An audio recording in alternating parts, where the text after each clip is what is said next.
Hi, I'm John. And today, we're going to talk about chips.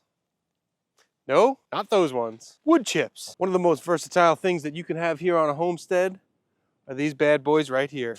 Wonderful, versatile, delicious wood chips.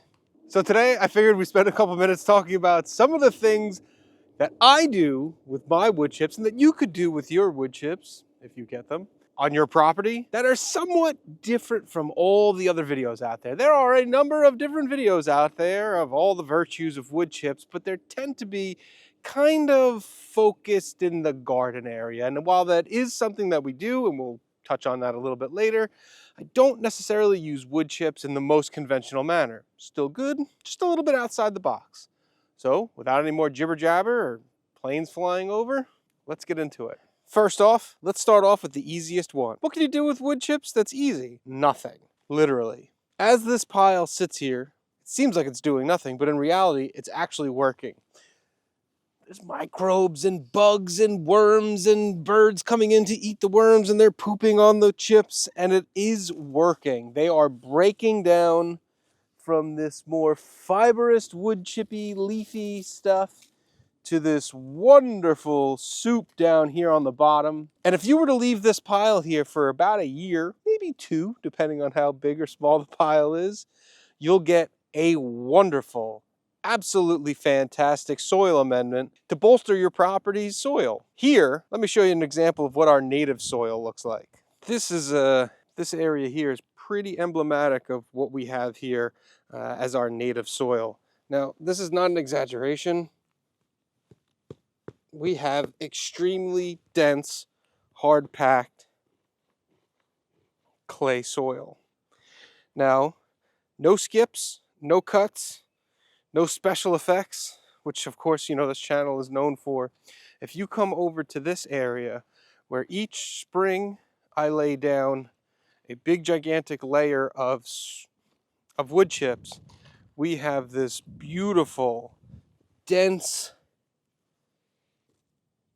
healthy, brown, nutrient soil. You can see some of the bigger chips that are still in there, but without tilling, without doing anything, I just scoop from the pile that's over there where we just were and lay it out across this area, and we get this beautiful, wonderful, rich smelling soil.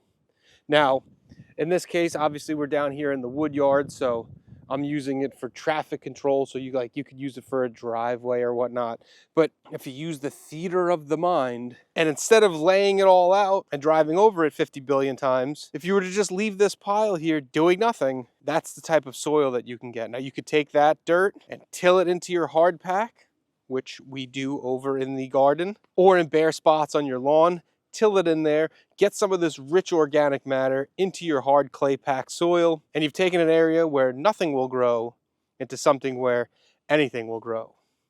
And what did you do? Nothing. The chips are just going to sit here and rot and be awesome. In my first chip drop video, you guys saw me using the 2025 to lay wood chips here out on this very, very well-traveled path here. We call it the secret path, going from down there in the wood zone behind you guys and then up further into the property. And if you look here, these wood chips are doing a fantastic job. Because we're going downhill here, I'm a couple feet higher than you are right now. Because this area runs so severely downhill, this area here, if it's not protected, is extremely susceptible to rutting and water running through here and gouging out these big, gigantic channelways, if you will, for water runoff. We have water coming down this hill here, and then from whatever's coming back there from where the tractor is, this area would be extremely rutted and washed out.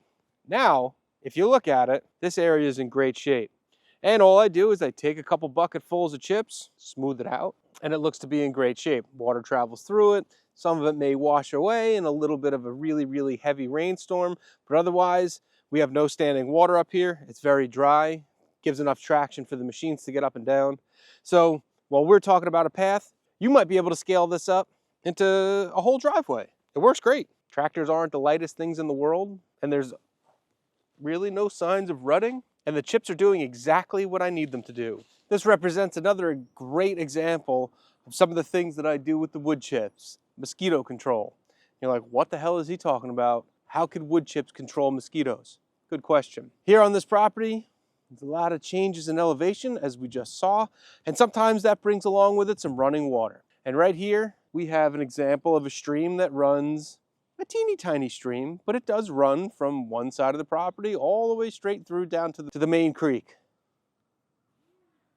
Woodridge Creek. Unfortunately, where the land kind of flattens out, we'll get areas where water will actually settle. It'll still run, but you'll get a ponding effect, if you will, which is kind of cool for the birds as they're around here. What it's not cool for is encephalitis or West Nile virus or whatever, because these areas, when they build up with water, they don't flow fast enough to dissuade the mosquitoes from using it as a labor and delivery, if you will.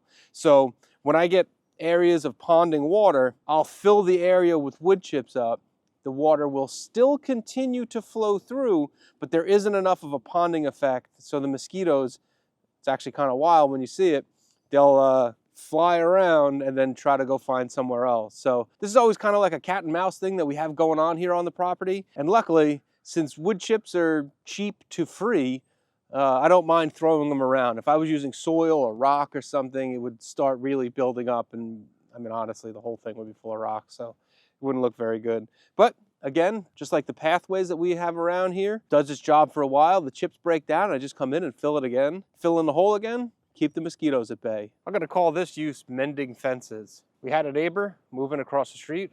Wonderful, welcome neighbor. Unfortunately, due to the size of their moving truck and the size of the street, the truck absolutely hammered our front lawn backing out. So, as you can imagine, a big giant moving truck, 28, 30 footer, whatever it was, with dualies on it, put these massive ruts in the front yard as he backed out and turned, and I think he got kind of stuck.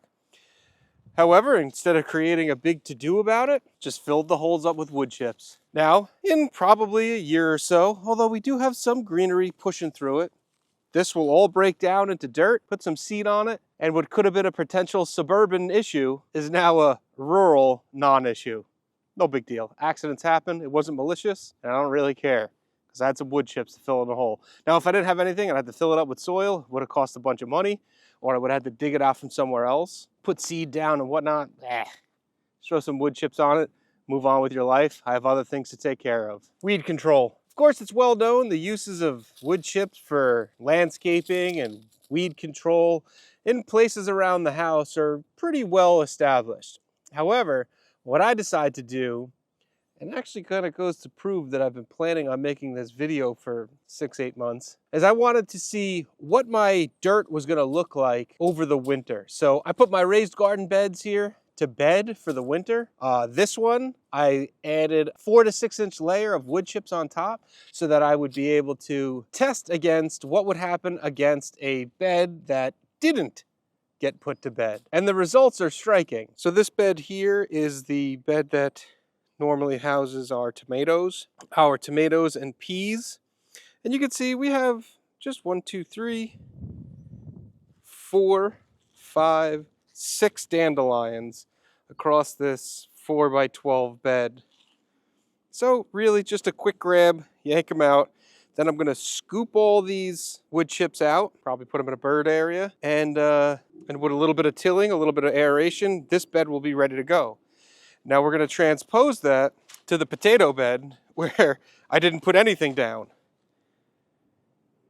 And the results are quite dramatic. Gonna take me a hot minute to clean this bad boy up. So obviously the clear winner in this case, and for next year, I'm going to take the time and put all the raised garden beds to bed using a big pile of wood chips. And I know I mentioned it in the Woodland Mills wood chipper video that I would be using wood chips here in the bird areas, and the proof is right here. I know Joel Salatin, carbonaceous blanket, all that stuff, it's very, very true. It makes an excellent bedding for the birds, specifically here in the duck area. They poop, the worms come in, then they eat, gets constantly turned over. It's a great bedding material for the birds. Now, however, inside I still do use the pine chips out of force of habit, but you could use it inside there also. I don't see an issue why you couldn't. But again, like we were talking about over at the big wood pile, not doing anything and have it breaking down, when this stuff comes out of here, it's black and it's rich. And if you let it sit for a little while and cool off, because it's very hot with all the poop and peep going on in here, this makes excellent, excellent dirt. True regenerative homesteading, where we take what would seem like trash, we'll put it in the garden beds, and this stuff rules, and it didn't cost me anything. Very nutrient rich. This is good stuff in here. And finally, just arguably the hardest one to film. What do they say? Buy real estate, it's the only thing that they're not making any more of. Not true. The area where I'm standing didn't exist 1 year ago. We're down here again where we started, down here in the wood yard, and we're on the back side of my cut wood piles. And I wanted to make an area so that I could pull the machines around from that area to where you guys are and in between the rows. And the dirt, the existing native dirt, ended about here. So what did I do? I filled this area up with a bunch of offcuts and rotted wood and small things that really weren't efficient for firewood for whatever reason, and then used tons of wood chips to fill in those gaps, ran over the area, and as we know, they're going to break down, and where I'm standing now is all new land. Now, I'm going to give you a shot from the back here to kind of prove what I'm talking about. And so as you can see here, it's really just old wood. And then the wood chips fill in the gap from the old wood quite nicely. And as it breaks down, it makes new dirt. And then that whole area here didn't exist last year. And now I have enough room to drive the machines around and then right down the rows. So, as you can see, the possibility for wood chips are limited only by your imagination. From getting off on the right foot on your neighbors, to not getting West Nile virus, to creating more useful land on your property, wood chips are extremely versatile. Now you might be asking yourself, Self, where do I get all these wood chips?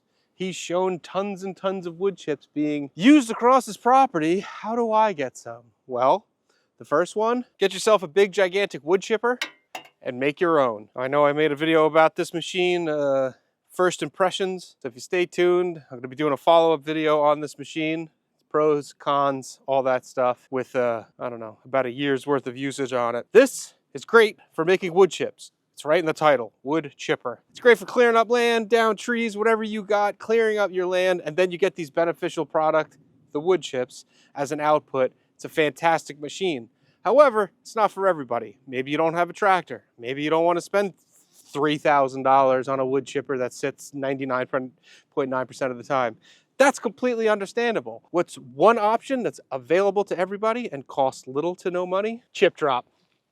You know how you see other creators on here and they make videos and they start off with an advertisement for Magic Spoon, and then you buy Magic Spoon and you'd rather eat the box than eat the cereal because it's so bad? And they always say the same thing. Oh, I was a fan of this before they asked to be an advertiser. No, you weren't. I was a fan of ChipDrop before they reached out and asked me to make this video, as evidenced by this video. I don't know, 6-8 months ago, I made a video exclaiming the virtues of ChipDrop. They reached out and said, hey, you want to do another one? And I said, hey, absolutely.